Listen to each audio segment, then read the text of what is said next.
All right, we got a special guest here who has requested to remain anonymous. I don't know if this is a he, a she, a they, a Martian. I don't know what we're getting into here. All I know is that this being has been heavily involved within the furry community for the past 12 years. They're calling in from an undisclosed location in Eastern Europe. Yeah, I feel like I'm about to talk to a government whistleblower. I don't even know if this is the road I should be going down. For all I know, I could wake up in the morning with a severed furry head in my bed. I guess this is the risk I gotta take. Anyway, let's just go for it. Furry, are you there? Can you hear me, Furry? Yes, I'm here. Okay, good. Yes. Man, I feel like I'm talking to the Edward Snowden of furries. You know, if the furry community found out who you were, would you be in danger for your life? Are they violent? Do I need to set furry traps outside my studio? No, not really. It's more like imagine the Twitter cancel culture. Well, you get it 10 times worse. So really? Oh, so they are a bit volatile, huh? Well, yes. Now, I keep hearing all these stories about parents who are up in arms about kids wearing tails to school and using litter boxes. Is there any truth to that? It was addressed by a child a couple months ago that they are put in an environment where there are kids that identify as a furry, a cat or a dog, whatever. And so yesterday I heard that at least one of our schools in our town has in one of the unisex bathrooms, a litter box for the kids that identify as cats. And I am really disturbed by that. Is that just what is that?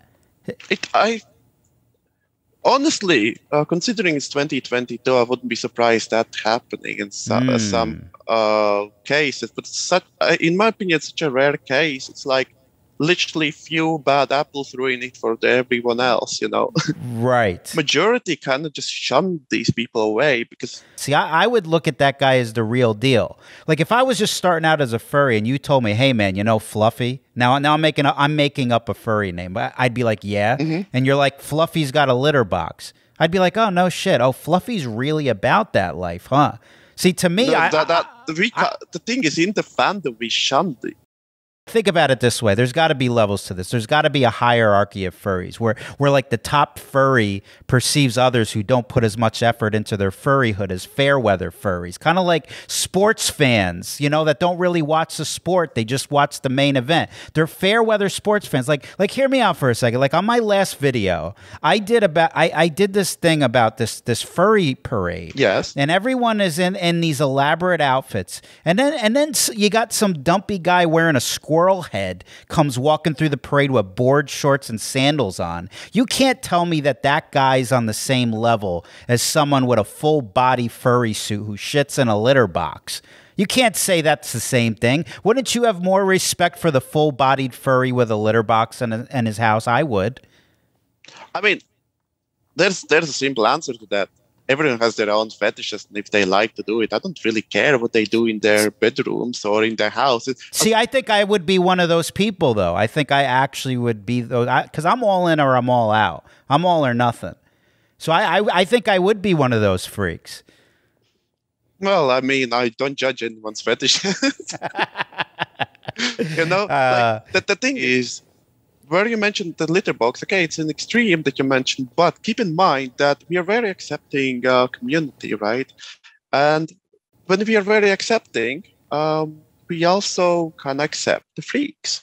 All right, we got to get to the bottom of this now here. This is the $1 million question. This is what everybody wants to know. Are you guys banging each other in those outfits? I'm not saying you, but does it happen? Well, of course. I mean, yes. Okay, that's all we wanted to know.